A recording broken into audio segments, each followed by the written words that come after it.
Tá no ar mais um Papo com o Calvo. Sejam todos muito bem-vindos a mais um vídeo aqui no canal do YouTube.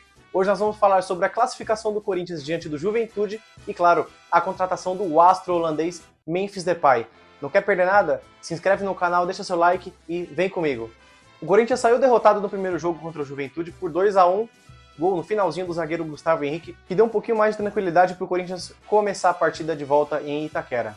Vamos começar com a famosa escalação do jogo. O Corinthians foi a campo com Hugo no gol, Fagner na lateral direita, Bidu na lateral esquerda e os dois zagueiros, Gustavo Henrique e André Ramalho. No meio de campo, os dois volantes foram Charles e Ranieri e o nosso camisa 10, Rodrigo Garro, como sempre. E no ataque foi bem ofensivo, Thales Magno de um lado, Romero no outro e Yuri Alberto, nosso camisa 9, centralizado. O Corinthians teve muita dificuldade no começo do jogo, o Juventude conseguiu colocar a bola no chão, conseguiu trocar passes e, claro, amarrou o jogo, que foi o que eles vieram dispostos a fazer. E o Corinthians, de maneira errônea, não conseguiu tomar a bola dos caras, entrou na roda e, pior de tudo, caiu na catimba e os caras começaram a soltar a bola, começaram a cair no chão, o Corinthians começou a fazer faltas duras, o juiz, claro, ia marcar qualquer contato, e o jogo começou a ficar arrastado. Porém, ainda no primeiro tempo, o Romero conseguiu abrir o placar. Uma jogada que veio de um bicão da zaga, o Yuri Alberto escorou pro Thales Magno, que deixou o Romero na cara do gol, e o Romero na frente do gol sempre é frieza, sempre é calma, e ele sempre vai marcar. Muito difícil ele perder um gol cara a cara com o goleiro. O Corinthians sai na frente e empatava o jogo no confronto do placar agregado. Porém, a alegria de corintiano tem durado pouco e o Corinthians conseguiu sofrer o empate. Uma bola em que o jogador deles chegou dividindo com o Hugo Souza e eles fizeram um gol, porém o VAR chamou e o juiz acabou anulando o lance. Na minha visão, anulou corretamente, porque na hora que o Hugo Souza encaixa a bola, mesmo que ela estava no chão, ele encaixou a posse dele e o jogador chegou solando.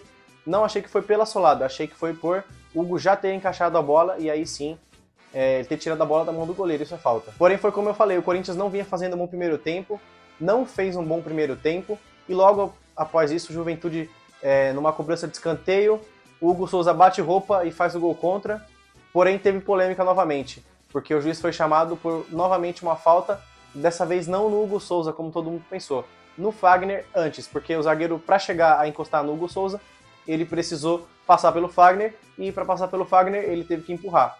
O juiz, depois de muita demora, foram praticamente 10 minutos que o jogo ficou parado só de VAR. 5 minutos do primeiro lance e 5 minutos do segundo lance. O primeiro lance ele anulou corretamente e já no segundo ele acabou dando gol, o que na minha opinião ele errou, porque o Fagner era a única coisa que impedia ali o atacante de chegar na bola no goleiro. E para passar do Fagner, ele tinha que jogar o Fagner pro lado e foi o que ele fez. Ele empurrou, pôs a mão no peito do Fagner e empurrou. Ele fez um movimento adicional, ao meu ver, de empurrar o jogador e não apenas de buscar contato natural, assim sendo falta e o juiz errou. Não é a primeira vez que esse juiz tenta prejudicar o Corinthians na Itaquera. Na primeira vez ele conseguiu, que o Corinthians acabou perdendo o título da Copa do Brasil em 2018 para o Cruzeiro. Ele era o árbitro que anulou o gol do Pedrinho naquele jogo, dando falta do Jadson no Dedé. E ontem, mais uma vez, ele tentou prejudicar o Corinthians, mas não conseguiu. O jogo terminou empatado 1-1 no primeiro tempo e o Corinthians precisava mudar, precisava jogar um pouquinho mais de futebol. E a gente vai pro segundo tempo com esperanças, porque tinha 45 minutos ainda pela frente. Foi o que aconteceu. O Corinthians voltou pro segundo tempo sem alterações, porém, um outro espírito, um outro time. O Ramon deve ter dado uma sacudida nos jogadores, que o Corinthians voltou melhor. Isso deve também ao fato que o Juventude recuou um pouco seu time, dando espaço pro Corinthians poder jogar. E depois de martelar, perder alguns gols, o Corinthians chega no gol da virada, o Garro pega uma bola na entrada da área e dá uma bomba no gol, o goleiro aceita, a bola vai e o zagueiro acaba fazendo um gol contra. O Corinthians vira a partida e empata no placar agregado. Só que o Corinthians não saiu de cima, o Corinthians continuou jogando, o Juventude não viu a cor da bola no segundo tempo, tentou fazer cera, porém numa cobrança de escanteio do Igor Coronado, que acabou entrando no jogo, o André Ramalho fez seu primeiro gol com a camisa do Corinthians e não podia ser em melhor momento, né? O Corinthians no finalzinho do jogo consegue a virada e se classifica contra o Juventude num jogo que foi a cara do Corinthians. Não poderia ter sido diferente. E esse gol me lembrou bastante o gol do Ronaldo contra o Palmeiras, o primeiro gol do Ronaldo com a camisa do Corinthians, lá em 2009. O Corinthians avança para a próxima fase, vai pegar ou o Bahia ou o Flamengo. No momento que eu estou gravando o vídeo, o jogo ainda não aconteceu. Eu imagino que vai ser o Flamengo, porque venceu o primeiro jogo, tem vantagem, o Flamengo sempre é forte e vai ser um grande confronto. Do outro lado, o Vasco se classificou para cima do Atlético Paranaense e está esperando também o confronto entre Atlético Mineiro e São Paulo, que vão decidir também. Eu acredito que passe o Atlético Mineiro, porque venceu o primeiro jogo no Morumbi, e aí você perder em casa depois na volta é muito complicado. O São Paulo não vem jogando bem. O Atlético, imagino que conte com o Hulk, conte com o Paulinho, que são jogadores importantes e imagino que tenha tudo para vencer o jogo. O próximo jogo do Corinthians é contra o Botafogo, pelo Brasileirão, lá no Engenhão. Sábado, então vai ser um jogo complicado. Eu imagino que o Memphis ainda não vai estrear, mas o André Carrilho talvez possa entrar em campo alguns minutos e possa ajudar o Corinthians. Eu acho muito difícil o Corinthians sair de lá com uma vitória. O empate já seria de bom tamanho, porque o Botafogo é o líder do campeonato, né? Então, sempre que o time que está brigando para não cair vai enfrentar o líder, a chance de ganhar é muito pequena, o líder sempre vai ser favorito. Botafogo é favorito para o confronto, mas futebol é futebol, né? Pode acontecer qualquer coisa. E quanto houver esperança, o corintiano está sempre empolgado. Dito isso, agora vamos falar dele. Memphis Depay, que foi apresentado oficialmente para a torcida do Corinthians na partida contra o Juventude, fez entrevista coletiva também, foi apresentado. Ele será o novo número 94 do Corinthians no Campeonato Brasileiro e na Copa Sul-Americana ele vestirá a 7. Na Copa do Brasil ele não poderá entrar em campo, porque o prazo de limite de inscrição se encerrou e o Corinthians não conseguiu inscrevê-lo. Antes de eu dar minha opinião se eu achei uma boa contratação ou se eu achei uma contratação ruim, vou falar um pouquinho do Depay como jogador, o que ele tem feito na carreira desde o início e jogar alguns números aqui para vocês. Na temporada 12-13, atuando pelo PSV, que foi a primeira grande temporada dele como titular, ele anotou 40 jogos, 10 gols e 9 assistências. Ótimos números para uma primeira temporada e para um jovem. Na temporada 13-14, ele anotou 43 jogos, 14 gols e 10 assistências. Ótimos números para uma segunda temporada e um jogador ainda jovem. Na temporada 14-15, ainda pelo PSV, talvez tenha sido a melhor temporada da vida do Memphis, ele anotou 40 jogos, 28 gols e 8 assistências. Ótimos números. Na temporada 15-16, ele anotou 46 jogos, 7 gols e 8 assistências. Ele já não estava mais no PSV, ele tinha se transferido para o Manchester United, uma transferência que nós já sabemos que não deu certo.